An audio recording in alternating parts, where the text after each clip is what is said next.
Hola a todos, hola a todas, sobre todo y por encima de todo, siendo esto un 8 de marzo. Hoy 8 de marzo no hay nada que celebrar, más la posibilidad de que en algunas partes del mundo podemos hablar y reivindicar el papel del feminismo en nuestras vidas. Algunas que, como yo, el resto de los 364 días del año seguimos hablando, nos llaman a menudo pesadas.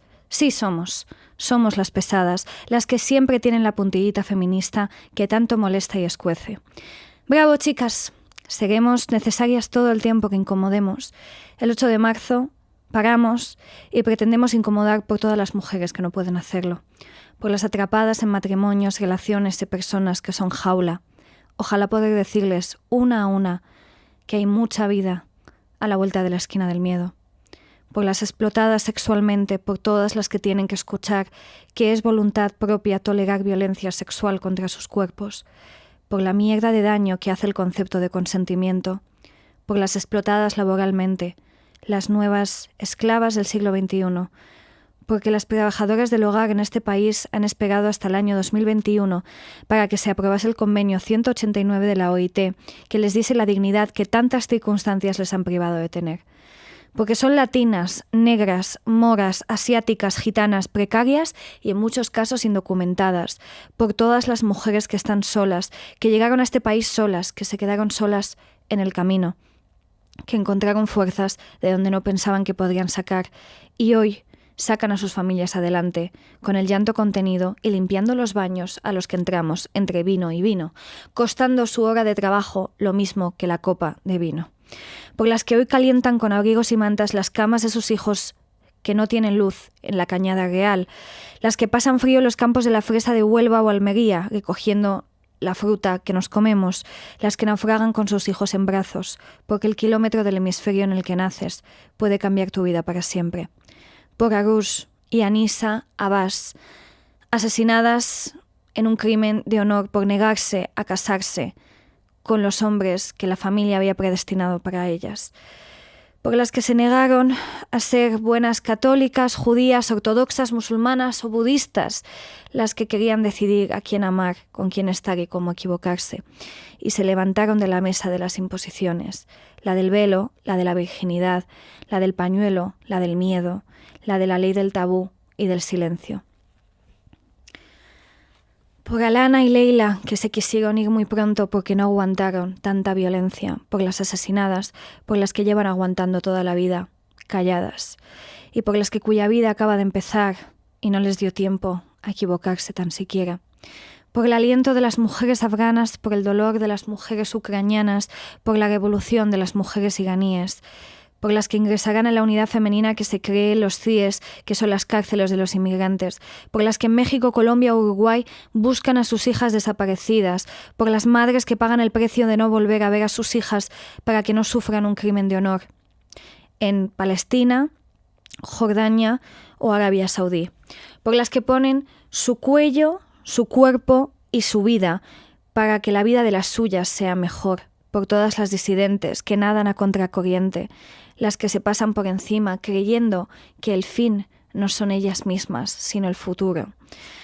Por mis amigas que me sostienen cuando la vida es complicada, porque me han enseñado a amigarme con bondad y amor, y eso es lo que deberíamos hacer todas las mujeres entre nosotras, porque se han quedado después de conocerme, y ese es su mayor mérito.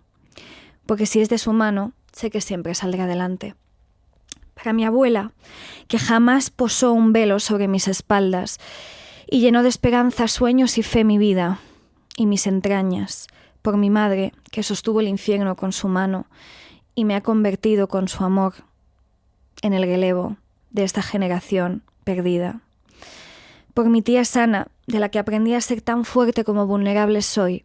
Por mi tía Yamila, que me enseñó la importancia de tener una habitación propia a la que escribir. Por mi tía Nadia, que hoy estoy segura me diría que fuese más diplomática. Por mi tía Samira, gracias a la que aprendí a no querer parecerme a nadie más que a mí misma. A mis profesoras en Marruecos, que pusieron los primeros libros feministas en mis manos. A Nuria, a Ángeles, a Inma. A mis compañeras feministas que me han cogido de la mano desde el minuto cero. A mis maestras feministas en España, que son cuerda para mis equilibrismos. a mis sobrinas, porque sois el futuro y estoy intentando que ese futuro sea más amable. A todas las niñas, mujeres que me han abrazado, escrito, conocido y cuidado, no necesitáis ser fans de nadie, más que de vuestra entereza y vuestra valentía. A mi hermana Sofía, porque la vida tiene otro color desde que supe que existías hace casi 18 años. A todas las mujeres que están detrás de este proyecto, gracias. Todo lo feminista que soy es mérito de las mujeres de mi vida.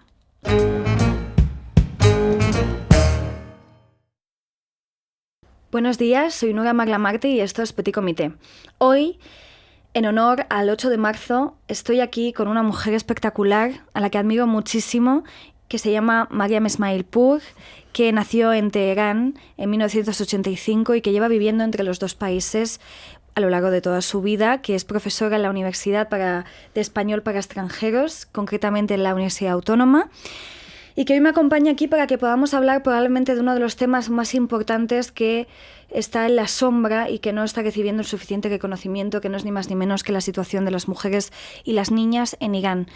Hablamos de mujeres y de niñas, porque esto está siendo una apartheid de género que es transversal, aparte, por supuesto, de las limitaciones y las persecuciones que hombres también están sufriendo dentro del país por la lucha que están haciendo. María, muchísimas gracias por estar aquí. Me siento una privilegiada. Es un placer compartir este espacio contigo y gracias por hacer esto posible. Muchas gracias. De hecho, estaba un poquito nerviosa con este primer capítulo en materia de qué tema tocar el 8 de marzo, porque me decía, bueno, es que creo que ya hay muchas mujeres que van a hablar de temas muy importantes, pero creo que este es un tema sobre el que hace falta dar un paso hacia atrás y reconocer que lo que está haciendo el régimen islamista iraní es una vulneración de los derechos humanos en toda regla y concretamente de los derechos de las mujeres.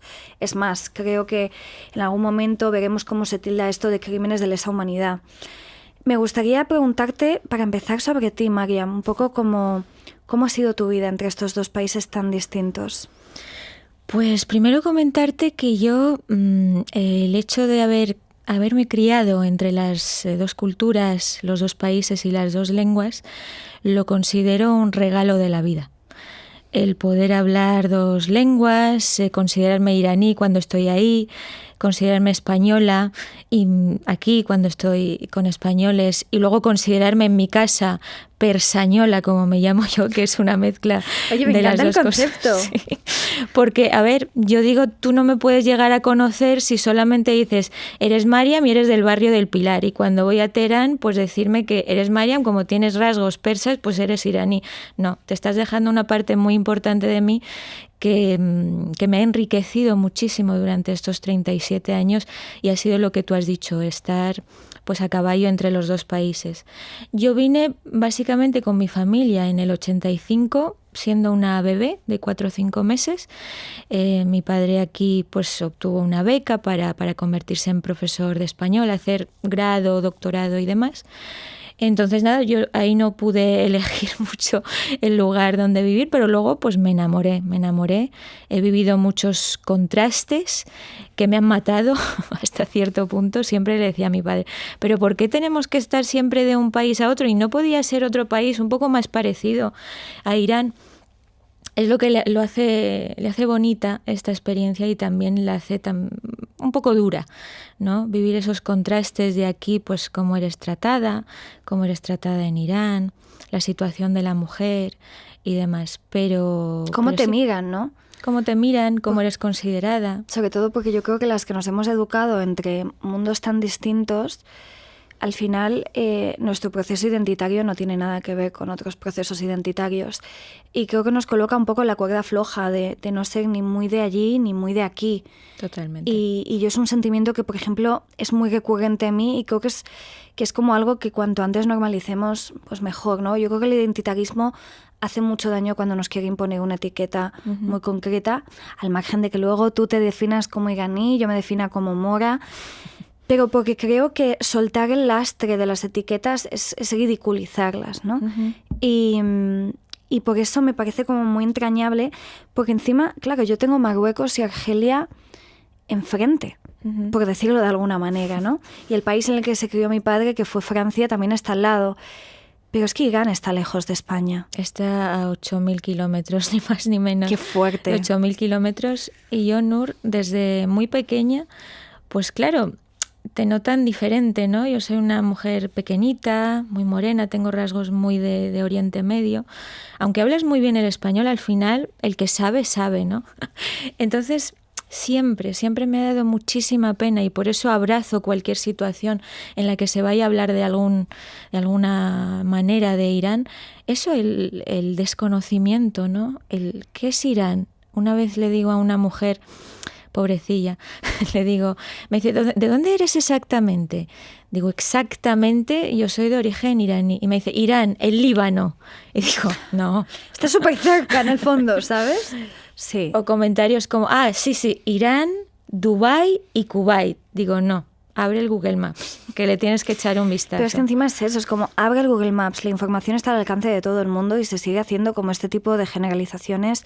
O sea, yo es verdad que hago mucha comedia sobre ello, porque aparte de... O sea, yo vivo las dos versiones y creo que tú también. Uh-huh. O la exotización y la romantización completa sobre tu origen, o la ignorancia y en muchos casos el racismo en estado puro sobre... Es como, bueno, ni tanto ni tan calvo, ¿no? O sea, mi país es como todos los países. Exacto. Un país que tiene muchas facetas, que tiene un espectro muy amplio. Entonces...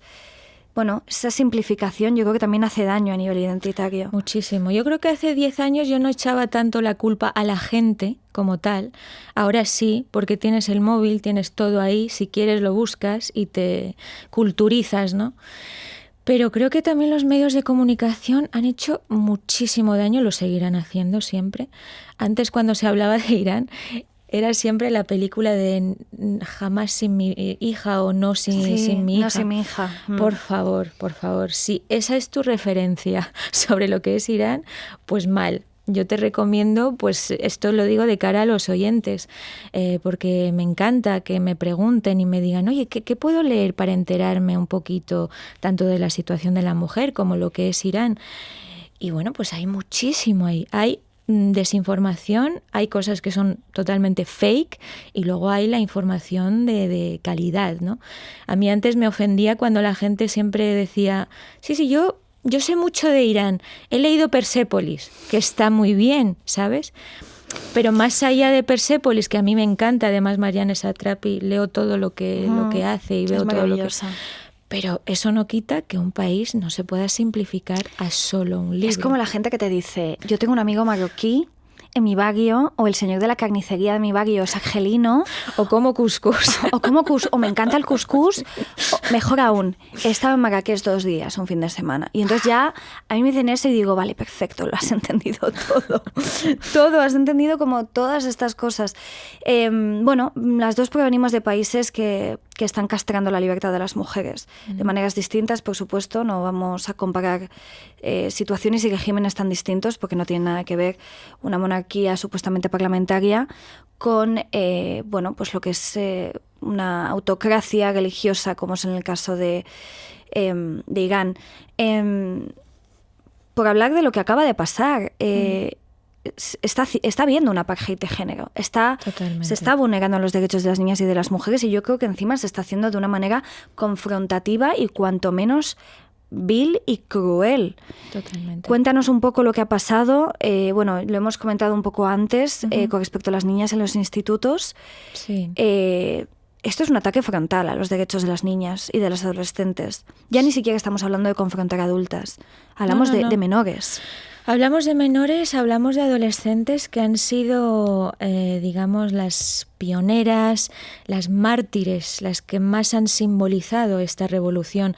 Han sido adolescentes muy jóvenes, niñas muy jóvenes que se atrevieron a sacar el dedo del medio frente, o sea, dando la espalda a las cámaras, insultando, ¿no? De esa manera, mostrando su rechazo a lo que es Jamenei y lo que era Jomeini, arrancando de sus libros las primeras páginas de cada libro de texto en las escuelas, en los institutos e incluso en las universidades, es la foto de Jamenei y Jomeini, arrancando eso. Lo que han causado es eso, ese odio y causar esas ganas de venganza por parte del gobierno. Lo que está pasando, lo digo y lo hablo, pero tendría que estar ahora mismo llorando. Me da muchísima pena no estar ahí luchando, saliendo a las calles. Esta gente, estos días la gente está saliendo, los padres de estas niñas están saliendo a las calles reivindicando lo que está pasando. Nadie se quiere adjudicar este crimen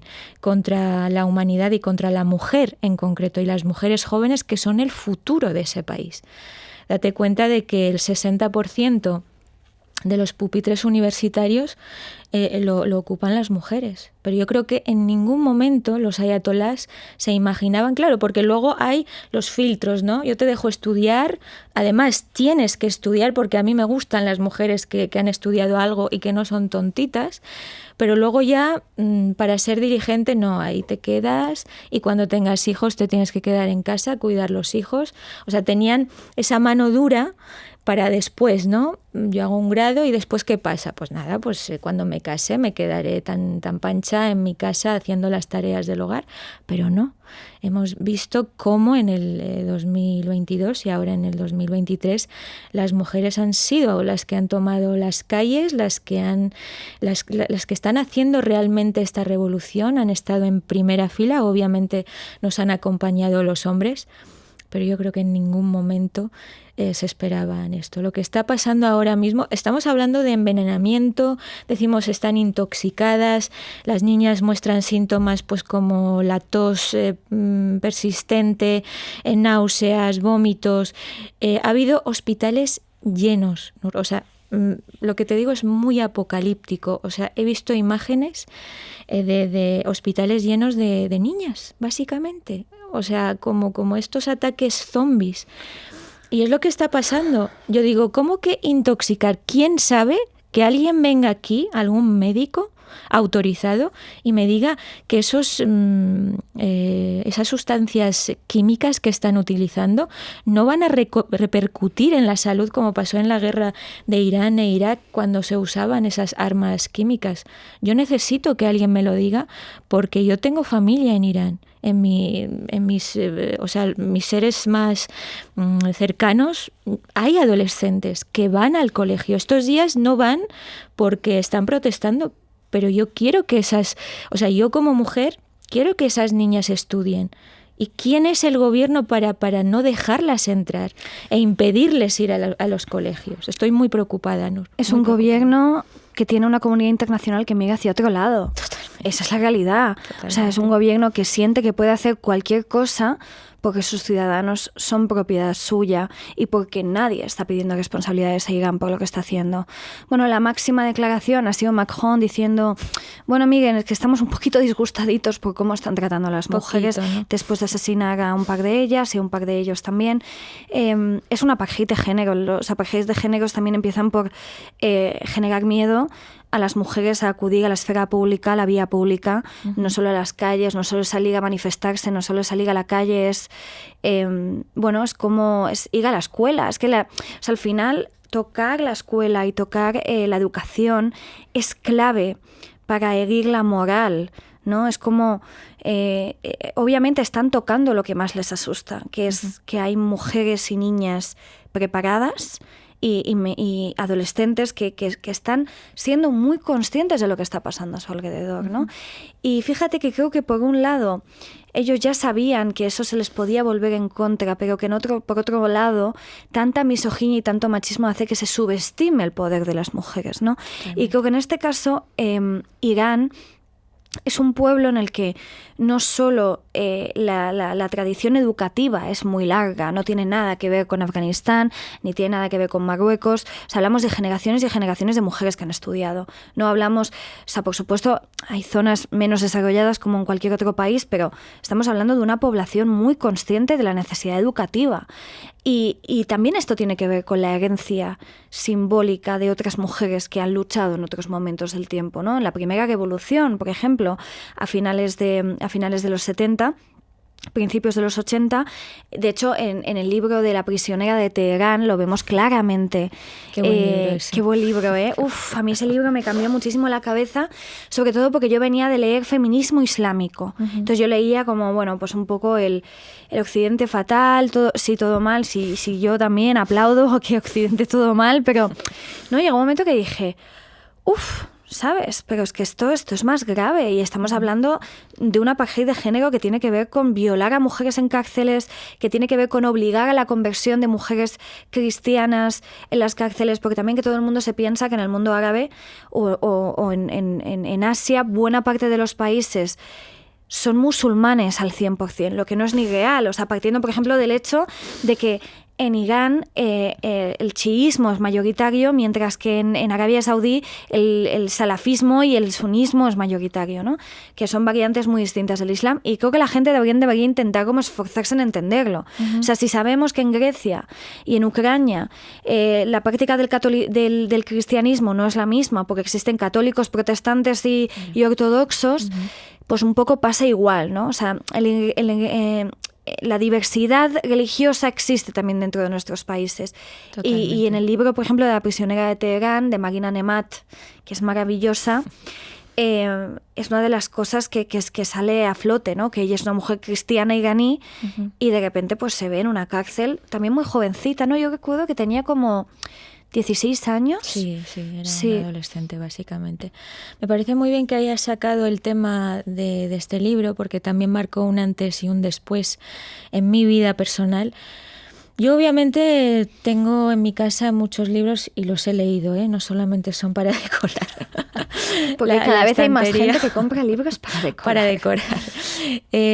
Son libros que son de la blacklist, ¿no? Que ahí en Irán pues no podía tener, y una vez instalada en España pues dije, mira, pues me voy a hacer con todos estos libros y me voy a enriquecer y empapar de lo que es la cultura prohibida, que no podía tener acceso a ello en Irán. Y este libro cayó en mis manos a través de un estudiante que tenía, que estudiaba persa conmigo, y lo había conseguido en una librería de segunda mano, y él ni siquiera lo había mirado. Me dice, María, he visto que este libro es muy tú, así que te lo doy, te lo regalo. Yo también miré un poquito la portada y dije, esto es lo de siempre, ¿no? Pero mira, me senté esa noche, la misma noche en la que recibí el libro, me puse a leer el libro un poquito y dije, es que no lo puedo soltar. Y lo terminé en, creo que 72 horas, en 3 días, lo terminé. Y ahí tomé decisiones importantes en mi vida. En tu vida. Luego has hablado del tema de las violaciones. Ahora está pasando, y esto no sé si lo puedo decir, lo que yo vaya a decir siempre va a ser muy explícito. Tú luego ya verás si quieres dejarlo. Aquí no tenemos filtro, ya lo sabes muy bien. Han ido personas, hombres, a los colegios, a los institutos.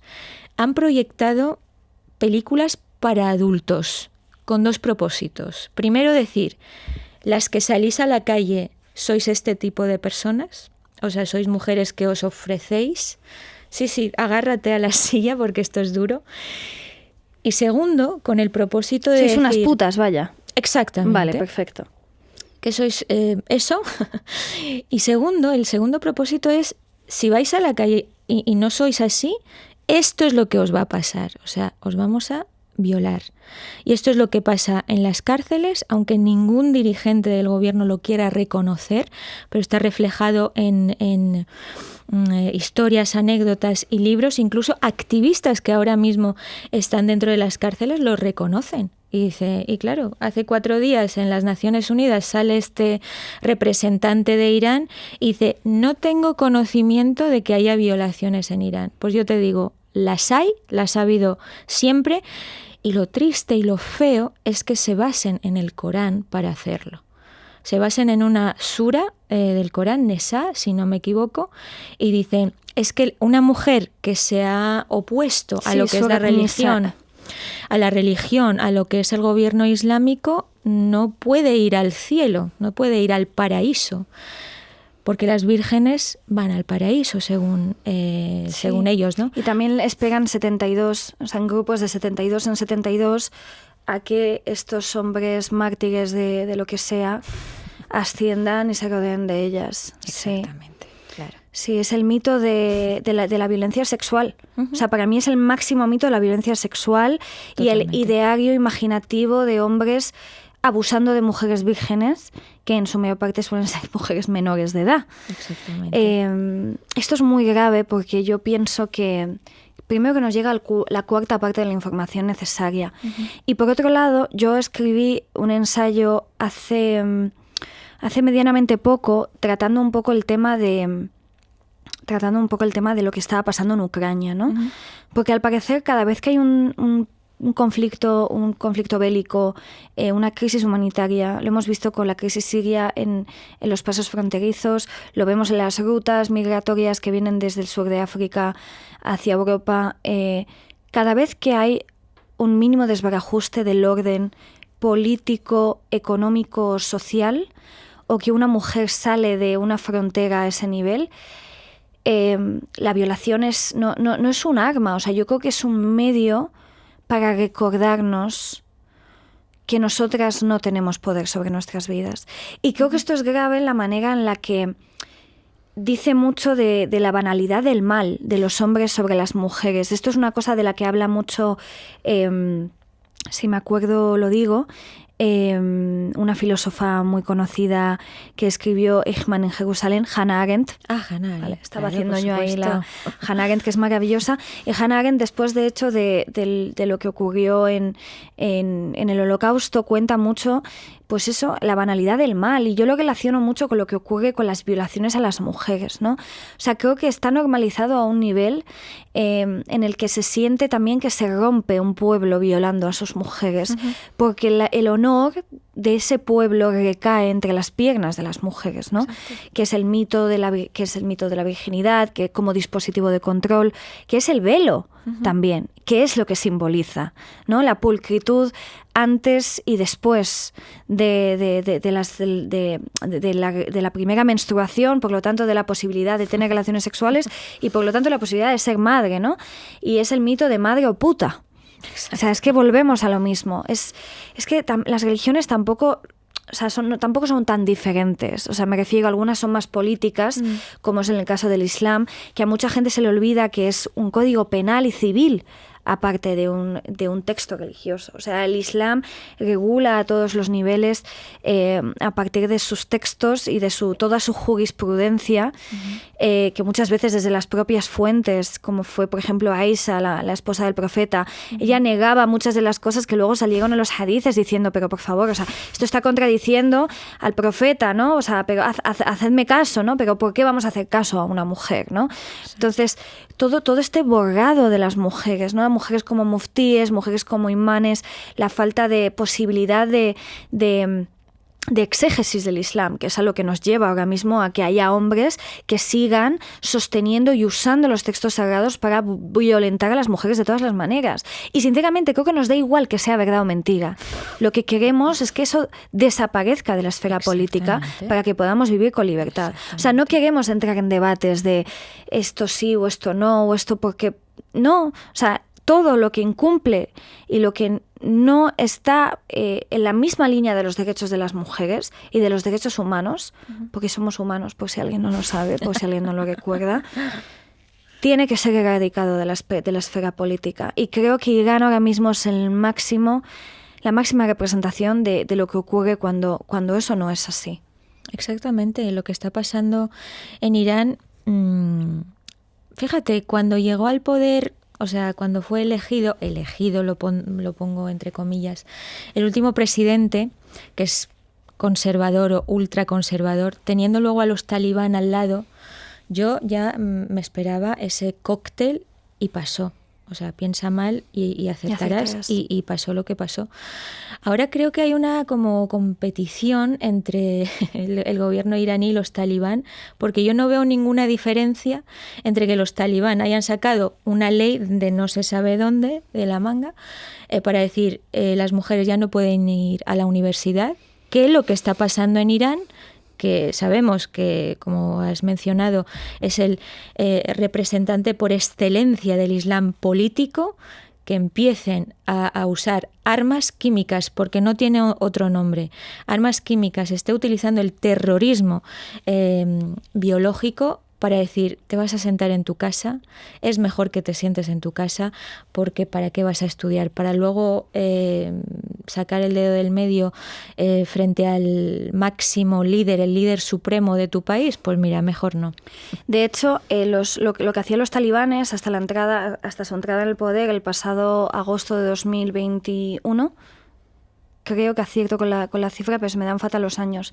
De hecho, yo he estado trabajando en todas las evacuaciones y teníamos al mismo tiempo que estábamos evacuando a mujeres de Kabul principalmente a Pakistán y a Irán, que de hecho tuve un par de casos en Irán que fueron una locura, ahora te cuento.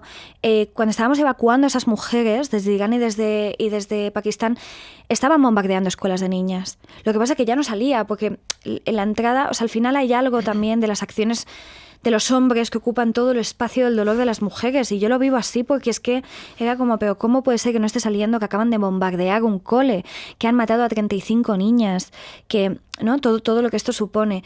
La situación en Afganistán es terrorífica. O sea, la situación en Afganistán se está cobrando mucho y el problema es que la gente se olvida de que, o sea, no son solo las mujeres que logramos sacar, ¿no? Porque al final se tienen que ir porque si no las van a asesinar. Son todas las que se quedan. Son todas las que se quedan y las que tienen que quedarse porque no queda otra y porque las mujeres tampoco pueden, o sea, las mujeres no pueden huir constantemente de sus países. Porque lo que ocurre es que, o sea, las generaciones de la diáspora al final no tienen hijos que vayan a volver al país la mayor parte del tiempo y eso es un problema. De hecho, a mí me pasa mucho y lo pienso mucho con respecto a Marruecos. O sea, me digo, si el día de mañana tengo una hija, me dolería tanto que no creciese y no entendiese el contexto y lo que supone para mí, y que su madre pues parece que está muy loca con el tema del feminismo, pero es por todo lo que he vivido y es por todo lo que sé y es por todo lo que significa. Y haciendo la analogía entre Afganistán e Irán, que por cierto lo que me pasó a mí en Irán fue que apelé una decisión de la Embajada de España en Irán porque había una familia cuya hija, una familia afgana cuya hija había llegado en 2017, también perseguida por los talibanes, y llegó por Lesbos. O sea, fue de la época de cuando se hacía la ruta desde Siria a Turquía hasta Lesbos y tal. Y se encontró unos periodistas, amigos míos, Ana Suguillán y Joan, y resulta que con el tiempo ya les contactó porque la familia estaba en Irán y habían entrado a Irán de forma ilegal huyendo de Afganistán. Bueno, pues tardamos un año. O sea, un año tardó el gobierno iraní en acceder a que se montasen a un vuelo español y pudiesen llegar a España. Claro, o sea, imagínate el poder que tú tienes para decirle a un país, no puedes llevarte a alguien que ha entrado de forma ilegal a mi país. Que es como, es que no te estoy diciendo que te quedes a esa persona. Te estoy diciendo que no puedes primero deportar a esa persona y a esa familia, porque había 4 menores de por medio y una de las hermanas había sido casada forzosamente. Bueno, había desaparecido el mapa. Básicamente se la habían llevado los talibanes. Y otra hija estaba en Alemania y ellos estaban con los 4 hermanos pequeños y había que sacarlos de allí. Fue terrorífico. Pero bueno, imagínate el poder que tiene Irán, ¿no? Como para decir... Totalmente. Y has sacado un tema que me toca, o sea, en el alma. Es el tema de la persecución. Y el mero hecho de que tú hayas salido de Irán, de que no tengas nada en Irán. O sea, yo tengo mi familia, obviamente es lo más valioso que tengo en este mundo.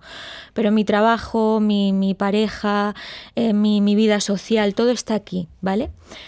Pero Irán tiene poder y ejerce poder sobre mí. Y te digo cómo.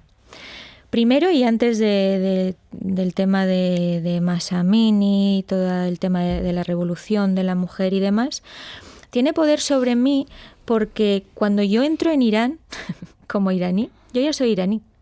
O sea, incluso teniendo 4 pasaportes. En Marruecos pasa lo mismo, pero es que a mí me pasa más porque encima yo soy solo marroquí, ¿sabes? O sea, es como... Sí. No, en mi caso es igual, ¿eh? En mi caso es igual. O sea, ya no importa si eres residente, ciudadana, incluso que tengas una colección de pasaportes. Allí, y las personas que tienen poder... el turno que están ocupando, pueden decidir sobre tu vida. Y a mí me pasó. O sea, yo, cuando entras en Irán, siempre entras con miedo. te digo, antes de lo que pasara con Mahsa Amini. Entras con miedo porque dices, otra vez estoy entrando en un país donde soy objeto, soy una persona que debo pertenecer de algún modo a un hombre o a mi padre o a mi marido, a mi tío, a algún varón. Y esas cosas dan miedo, sobre todo cada vez que te alejas más, cada vez que te haces más mayor, dices, es que me toca las narices, es que no puedo soportarlo. Y tiene poder sobre mí y también, por ejemplo, sobre mi pareja. Él es de padre iraní. Cuando tú eres de padre iraní, olvídate, eres iraní. ¿Eso qué quiere decir? Que tienes la tradición de la religión y lo que es la nacionalidad. Sí, Daniel, que es politólogo y es súper español también, pero muy iraní. Y sí, el día de mañana, si está en Irán, pues sigue siendo iraní, claro. Claro, pero ¿qué pasa? De hecho, lo tenemos por ahí escuchando a Daniel. Tú puedes volver a Irán porque, claro, tienes ganas de conocer tu patria, ¿no? Tu país de origen. Pero luego a la salida te dicen, mira, guapo, tú ven para acá que te vamos a llevar al servicio militar, que no es ni 1 mes ni 2 meses, son 24 meses, son 2 años. Entonces, claro, tú siempre tienes que vivir, aun nacido aquí, aun siendo de una familia mixta, aun siendo de madre español, con el miedo, estás perseguido. Es que es la incertidumbre y creo que la gente que no lo ha vivido no sabe lo que significa. La incertidumbre, el miedo a no saber lo que va a pasar. Claro, o decirte, pero tú estás aquí, no te preocupes. ¿Cómo no me voy a preocupar si toda mi familia está ahí? ¿Cómo no me voy a preocupar si el día de mañana, de verdad, puede pasar en cualquier momento, algún familiar mío se pone enfermo y quiero ir a Irán? Yo ya no puedo ir a Irán. Yo, desde el primer día que salí en la televisión española, sabiéndolo yo, sabiendo las consecuencias, supe que ya no podía volver a Irán. O sea, ya soy exiliada y el día que vuelva a Irán, obviamente podré volver, pero tendré techo y comida gratis. ¿Qué significa en la cárcel de Evin? Exacto.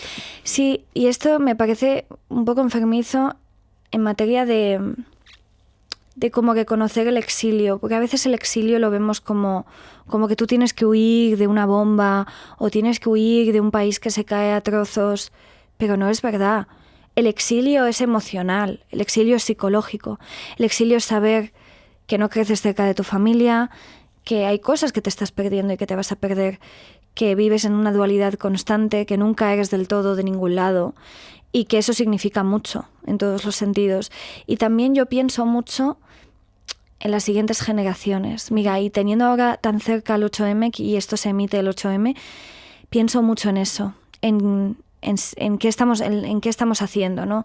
En la necesidad de dejar un mundo más amable a las siguientes generaciones, pero cómo en el fondo seguimos viviendo en un mundo completamente dirigido por hombres, y por hombres que tienen mucho poder, y por hombres que no necesariamente son blancos, ¿vale? Porque es que esta es otra cosa que a mí me molesta mucho, porque cuando hablamos de patriarcados, ahora mismo el discurso que impera es porque los hombres blancos, heterosexuales, no, es que basta con ser hombre, ¿vale? O sea, da igual qué tan heterosexual o qué tan no heterosexual seas, da igual que hables inglés o hables árabe, o sea, el poder y la capacidad de ejercerlo a través de ordenamientos jurídicos que oprimen a las mujeres, porque tenemos leyes en los que somos legalmente discriminadas. Totalmente. Y eso creo que la gente no sabe lo que es, que no es que...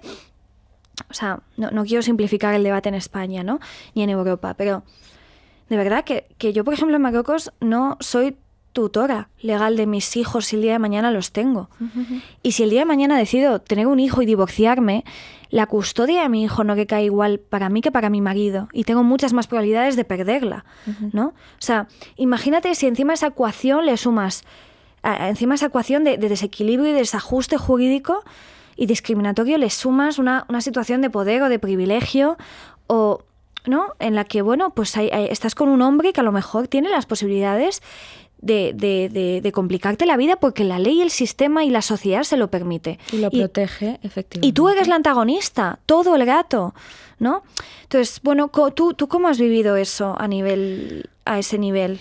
Pues lo he vivido de cerca, con carne y hueso. Y cuando eres víctima de acoso, Nunca. Además, siendo la típica de mujer que no lleva ni burka ni el chador, que es la vestimenta esta negra que llevan, pues cada vez obviamente menos en Irán. Si no eres de esas mujeres, es que ya eres mala mujer, ya eres una persona que has dado vía libre a que te manoseen, a que te digan cosas, a que te intimiden y entren en lo que es tu privacidad, ¿no? Yo ha habido casos en los que no me he atrevido a decir nada. Ahora, obviamente, con 37 años y estando fuera, me arrepiento, pero porque me iban a juzgar o me iban a echar del trabajo directamente. Y yo era muy joven y, claro, decía, no, es que el trabajo es importante. Vamos a obviar esto que ha pasado y ahora me arrepiento. Porque tú me recuerdo que me dijiste que volviste con 18 o 20 años a Irán. A Irán. La primera vez volví con 9 y me quedé hasta los 15. Vale. Luego volví a España, me quedé unos años también y luego ya con 18 volví a Irán ya. O sea, que fuiste niña en Irán, porque de los 9 a los 15, adolescente. Adolescente, sí, básicamente. Uh-huh. Qué fuerte. Y llevabas velo, entiendo. Claro, eso por supuesto. Pero desde que aterrizas en Teherán te lo tienes que poner. Claro. E incluso tú, con cualquier nacionalidad, siendo mujer en Irán, y es creo que el único país aparte de Arabia Saudí y ahora Afganistán con los talibán, aunque creo que ellos todavía tampoco han llegado al nivel de exigencia del régimen islámico, tienes que llevar el velo de forma obligatoria. Sí, de hecho, en Arabia Saudí, con esto de que el gay va de supermoderno y está vendiendo eso como si fuese la panacea, están como limitando, sobre todo están más limitando el tema de la abaya, que es un poco para cubrir el cuerpo de las mujeres y demás, porque Riyadh, por ejemplo, es una parte más conservadora que Jeddah. Bueno, es que yo tengo un primo medio marroquí, medio... ¿Ah, sí? Sí, fíjate, medio marroquí, medio saudí, nacido en España y criado en Marruecos, que estudió en el sistema americano y vive en Londres, o sea, una pasada. Y tengo un poco un mix de todo eso. Pero fíjate lo que te digo, yo, si no tengo que conocer tu país, Mariam, no lo voy a conocer. Uh-huh. O sea, no pasa nada, en el sentido de esta cosa de no hables mucho, a ver si no vas a poder ir. Bueno, si no puedo ir, no podré ir. O sea, es que no pasa nada. ¿Qué se me ha escapado a mí que ver en Afganistán o en Irán más que el dolor de las mujeres con las que ya trabajo y que en todo caso me gustaría conocer in situ allí, pero que ya hay mujeres que por mí, por el trabajo que yo estoy haciendo, están ahí acompañándolas desde diferentes puntos de vista. O sea, yo trabajo con Afganistán todo el rato y ya hay allí mujeres que pueden hacer eso, ¿no? Además, Nor, déjame decirte una cosa que también me molesta muchas veces de mujeres occidentales. Por no hablar solamente de diplomáticas, sí.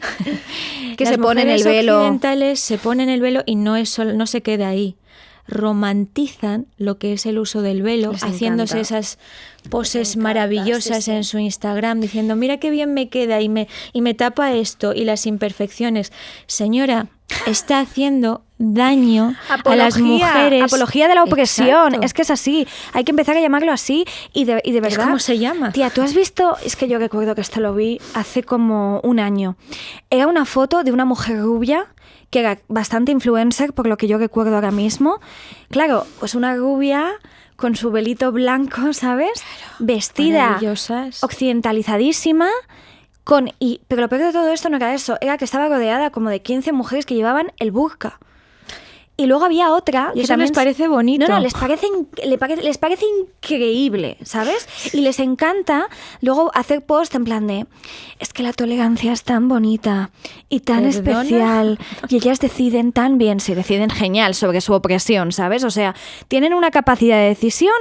O sea, alucinarías con la cantidad de decisión que tienen las mujeres en ese tipo de contextos, ¿no? Yo te digo, yo como iraní prefiero que mujeres como tú digan... Prefiero no ir a Irán, pero claro, no ponerme el velo. Es que si el precio a pagar por no blanquear la violencia que reciben las mujeres de tu país es que yo no pise tu país, es que no soy tan importante. ¿Sabes lo que te digo? No, de verdad, es que hay que dejar de tomarse tan en serio. No somos tan importantes. Si no tenemos que ver Irán más que en fotos, pues no veremos Irán más que en fotos. Pero creo que lo importante no es que yo vaya a visitar el mausoleo de no sé qué misógino número 350 que está enterrado. No. O sea, creo que el fundamento es reivindicar lo que ocurre ocurre dentro de los países.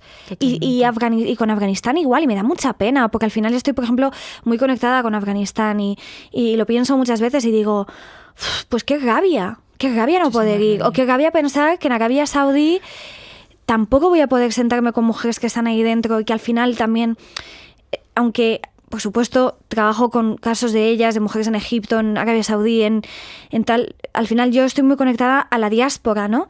Bueno, pues a lo mejor es lo que toca. Es lo que toca, ¿sabes? Y a es lo lo mejor correcto. Sí. No. Sí, yo en vez de hacerse viajecitos en camello, ¿no? Yo estoy muy decepcionada y creo que la gran mayoría de la población femenina iraní también, con la diplomática suiza, no sé si es embajadora, prefiero no decir su puesto, pero bueno, una diplomática suiza que no solamente se pone el velo, se pone el chador. O sea, el símbolo máximo de opresión. ¿Lo has visto? Sí, lo he visto. Pues señora embajadora o diplomática, quien sea usted, nos ha decepcionado a las mujeres iraníes. Yo, Nur, en agosto estuve en Irán, me negué. Tengo una cuenta de Instagram, ya lo sabes, y a la gente le encanta que yo ponga cosas del día a día, que si como esto, que si voy a tal. Me negué a subir una historia mía ni un post con el velo. Y la gente me dice, ay, nos encantaría verte con el velo. Y dije, es que no lo vais a ver. Pero es que no os voy a dar el gusto. Es que encima les da morbo y yo creo que esta se pornifica. O sea, no, esto no es broma, ¿vale? O sea, hay categorías porno de mujeres con velo, o sea, es un problemita que hay que hacerse mirar. Y encima, o sea, yo lo digo, y mira, lo voy a anunciar porque ya que estoy, creo que es interesante contarlo. Yo tengo mucha fe. Me he educado en una fe maravillosa con mujeres que me han transmitido una fe increíble. Es verdad que la fe, pues como en todas las personas, muta, se transforma, hay épocas muy distintas. Yo tengo mucha fe y no soy atea, y mucha gente piensa que soy muy atea, pero no es verdad. Y a mí jamás me han dicho me han dicho las mujeres de mi familia que me pusiese un velo. Sí que me han dicho tápate para salir a la calle más de como cuando estás en casa, pero por una mega cuestión de seguridad, ¿no? Y eso ya es más que obvio, y yo supongo que haría lo mismo con mi hija. Pero yo lo que pienso, y por eso digo, soy una mujer de fe y quiero reivindicarlo, porque yo me he quedado rodeada de mujeres que no llevaban velo y que rezaban y que tenían una vida acorde a los valores islámicos que consideraban que eran los mejores para el tipo de vida que tenían. Por supuesto, atravesadas por un patriarcado, por el machismo, pues como en todos los países. Ahora, yo me niego a entrar a una mezquita con velo. Me niego. O sea, me niego a hacer todo lo que un hombre no tiene que hacer para entrar a los espacios públicos. Me niego. O sea, el día que los hombres lo hagan, pues me lo pensaré y diré, mira, como ya he perdido el salguío, total, esto no lo vamos a ganar porque los hombres se han metido en esto. Me niego. Pero porque creo que significa tanto y pesa tanto, y si no tengo que ver mezquitas, no las veré. Y no pasa nada. O sea, de verdad que es que yo no necesito salir de mi barrio. Es broma, pero no, es como esta cosa necesaria de, ¿no? Y cuando la gente se va a Turquía y entra a la mezquita de Sofía, que es impresionantemente bonita, y se pone el velo, que encima es como si supiesen el proceso de politización islamista que ha habido con eso, con ese edificio, que las mujeres ocupan el 20% del espacio, que el 80% lo ocupan los hombres durante los rezos, que es discriminatorio nivel vomitivo. Bueno, nivel vomitivo es Erdogan, ¿no? Que es como ese señor que todavía no reconoce el genocidio y no reconoce ni el genocidio, ¿no? Y qué lástima lo que le ha pasado al pueblo turco ahora mismo con esto del terremoto, porque bastante han tenido también y están peleando las mujeres ahí para poder reivindicarse. Pero yo me niego, o sea, y me niego de verdad, y es un acto político, sí, me da pena. Totalmente. Bueno, no. O sea, me da pena que maten a mujeres, me da pena que encarcelen a mujeres, me da pena que las mujeres sean violadas en cárceles, que las mujeres sufran violaciones correctivas, me da pena la discriminación, no me da pena no entrar a un santuario de misoginia en la que todo está politizado y en la que tengo que mostrar sumisión, que al final me encanta esto de no, o sea, tú te sometes solo a Dios, no, en el momento en el que yo me pongo un velo delante de un hombre, yo me estoy sometiendo ante ese hombre. Ya está. Exacto. Y es así. Y en Irán, yo siempre digo, siendo de Oriente Medio, seguramente pues a ti te tocará lo mismo, pero yo lo hablo desde mi perspectiva, ¿no? Siendo de Oriente Medio, no me puedo permitir el lujo de ser una persona apolítica. Eso para empezar. Qué fácil. Porque todo es político. ¿Sales a la calle? ¿No te pones el velo? es que estás desobedeciendo, ¿no? Una ley que no es solo islámica, sino política. Vas a una fiesta y te quitas el velo mientras te lo tenías que haber puesto, también estás haciendo algo político y lo político está muy entrelazado, ¿no? Con lo tradicional y con todo. Por lo tanto, yo agradezco y aplaudo que haya mujeres que se nieguen a hacer ciertas cosas. Por supuesto, y la que quiera seguir haciendo apología que la haga, ¿eh? No, pero sobre todo si tú eres una mujer occidental, nunca has llevado el velo, ¿por qué? ¿Por qué tienes que permitir? No vayas a ese sitio, obvia ese evento, ese acto al que tienes que participar, pero reivindica tus derechos, mujer, y no solamente los tuyos, sino de todas las demás mujeres pero amiga, del mundo. Para mí eso es súper racista y te voy a decir por qué. O sea, y esto yo lo veo mucho, lo veo incluso en las instituciones ahora en España. Yo creo que muchas feministas, bueno, feministas tampoco te diría, porque no me parece que es feminismo. Yo creo que muchas mujeres occidentales se sienten muy cómodas en que nosotras tengamos otra manera de vivir la libertad que no sea la de ellas. Es que has sacado una cosa... Eso es brutal. No puedo irme de aquí sin decir esto, no puedo decirlo al tiempo. Por supuesto. Mira, a mí me da también rabia y muchísima pena que, por ejemplo, con todo lo que ha pasado, con la mal llamada revuelta del velo, porque eso me parece simplificar esta revolución que es por los derechos de la mujer a solamente lo que es el hijab obligatorio. Lo que te quiero comentar es que muchas veces nos comparan mujeres y hombres occidentales, a mí como mujer iraní, con mujeres en Afganistán o en Arabia Saudí. Me dicen, es que creo que te estás quejando mucho, ¿eh? Pero vosotros podéis conducir. Ah, pues mira, eso ya. ¿Y podéis ir a la universidad? Ah, bueno. ¿Y podéis votar? Digo, perdona, pero es que, ¿de qué os quejáis? Y eso me ofende, pero tú no sabes cómo, Nur. Por favor, si aquí hay derechos, queremos estos derechos y muchísimos más, porque en Occidente también se está luchando por muchas más cosas. ¿Y por qué se tiene que decir a una mujer iraní que se calle? ¿Por qué me tengo que comparar con los peores países del planeta? ¿O por qué tenemos que escuchar cómo mujeres que llevan el velo desde una supuesta libertad de elección aquí en Europa, compararse, porque la libertad de elección es un mito como la copa de un pino en casi todas las decisiones que las mujeres hemos tomado con respecto a nuestros cuerpos? ¿Por qué tenemos que escuchar y aguantarnos? O sea, de hecho, yo ya me enfadé con el tema del ataque químico, porque y de hecho lo compartí, les puse, en Francia también os envenenan, ¿no?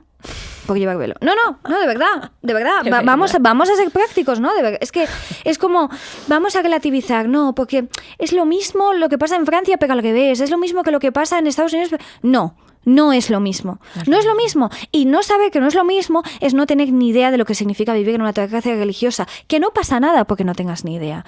El problema de no tener ni idea es que encima uses eso para hacer campaña de lo que de cómo tú consideras que tienen que hacer las cosas. Que yo, y de hecho yo no niego que la violencia que sufren mujeres aquí en Europa por llevarlo, por supuesto, y es completamente legítimo que hablen de todas las experiencias que quieran. Ahora, primero, usar el velo como símbolo feminista es como mirarte la lucha de todas las mujeres a lo largo de toda la historia que han intentado librar esta batalla y llegar a donde estamos llegando. Segundo, es utilitarista y denota el profundo privilegio en el que te educas, en el que puedes decir lo que quieras como crees que puedes hacerlo, porque piensas que todo el resto de mujeres tienen la misma capacidad de decisión que tienes tú y porque te crees que tu velo es igual que el velo de una niña en el Atlas de Marruecos o que el de una mujer en Riad o que el de una mujer en Kabul o el de una mujer en Teherán. Es el privilegio de hablar y me importa menos y nada que ese privilegio lo ostenten mujeres musulmanas. Me da igual, porque son mujeres, muchas de ellas, que desde que han tenido uso de razón han podido decir lo que piensan, viven en un país de derechos y de libertades, y que las que no, o se han pasado por encima y se han contado a sí mismas que han sido libres toda la vida, o hoy son las grandes disidentes de estas comunidades que lo único que hacen, desde mi punto de vista, es como hacer de banda de ecos sobre lo maravilloso que es ser una mujer musulmana, ¿no? Que está genial, que ojalá, ¿sabes? Que ojalá no nos tuviésemos que dedicar a tener estas conversaciones porque todo fuese tan fácil y tan bonito. No sé, yo es que estoy muy enfadada, Mariam. Te lo juro. Compartimos el enfado, pero también tengo esperanza, ¿eh? Tengo esperanza, ¿no? Sí, yo también. Sobre todo, ya no tanto de las autoridades, no tanto de Irene Montero, quizás. Hombre, no, de Irene Montero no esperamos nada, más que se siente a debatir con mujeres que quieren debatir con ella desde hace muchísimo tiempo. Claro, no, yo no espero cosas de mujeres que piensan que lo máximo que se puede hacer de una cuenta de Instagram de millones de seguidores, cortarse el flequillo, un poquito de pelo, soltarlo al aire y decir mujer, vida, libertad. Yo tengo esperanza de que en algún momento, sobre todo las mujeres más jóvenes, tengan conciencia de lo que está pasando, por ejemplo en Irán, y que hagamos realmente cosas y que nos dejemos un poquito de postureo y performance, siento decirlo. Y show. El show de cortarse el flequillo, que si en mi concierto, que si ahora, no sé, me parece que es poco, que se puede hacer muchísimo más, y si somos mujeres, por favor, demos un paso hacia adelante. Y decir que no quieres hacerle el juego a la derecha no es suficiente motivo para mantenerte al margen. Exacto.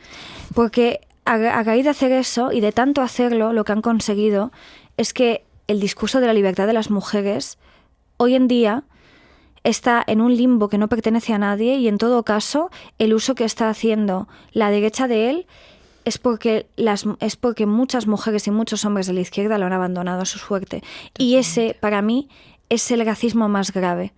Pensar que porque una se llame Fátima o Nur o Mariam merece menos o tiene que ver menos representados sus derechos como mujeres. Y cuando hablamos de eso hablamos de matrimonios forzosos, hablamos de imposiciones del velo, hablamos de violencia doméstica, hablamos de todo lo que se justifica en nombre de la cultura.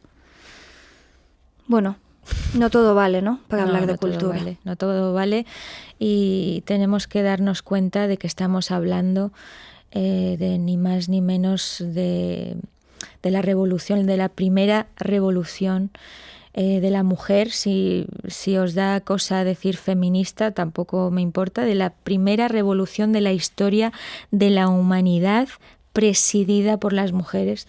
Entonces, si eres mujer, es que me vale todo. Si eres mujer, si eres hombre, si eres habitante de este planeta y estás mirando hacia otro lado o no estás dando voz a las mujeres iraníes, ¿qué estás haciendo?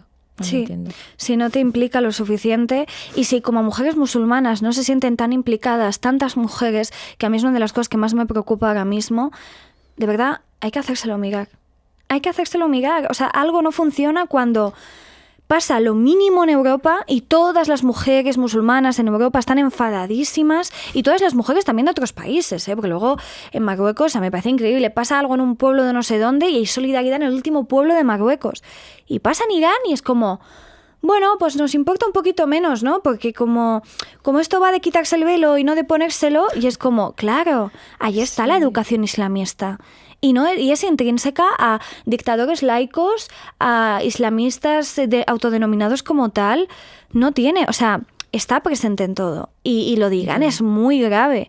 Y si las sufragistas levantasen la cabeza, si las mujeres que se han revolucionado por pedir el voto en este país, en Francia, en Estados Unidos, en Argelia, en Túnez, en Egipto, la cantidad de feministas que sabían lo que era importante, yo creo que se tirarían de los pelos al ver cómo tantas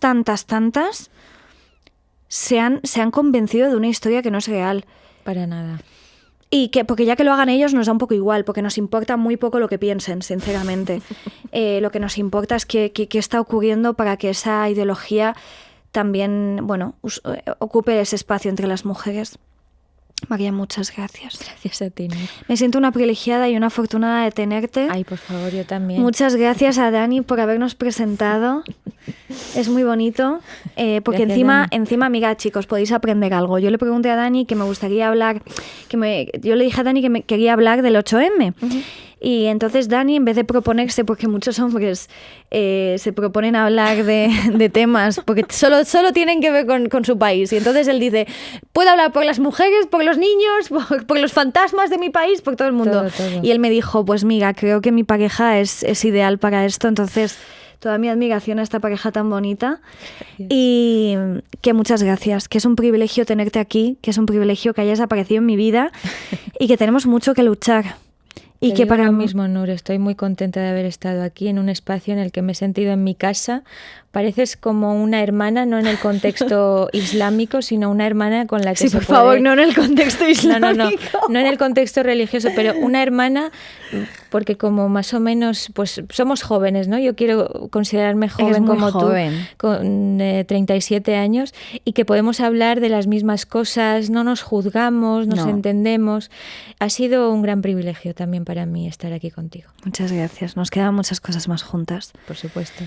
Pues aquí acabamos en Petit Comité porque yo necesito un café y, digamos, procesar, porque aunque penséis que no, yo creo que después de hablar de todo esto, emocionalmente el impacto que vivimos es bastante grande. Nos vemos muy pronto. Feliz 8 de marzo, pero feliz porque vamos a hablar hasta que las desigualdades, las discriminaciones y la opresión de las mujeres deje de ser la que es. Muchas gracias.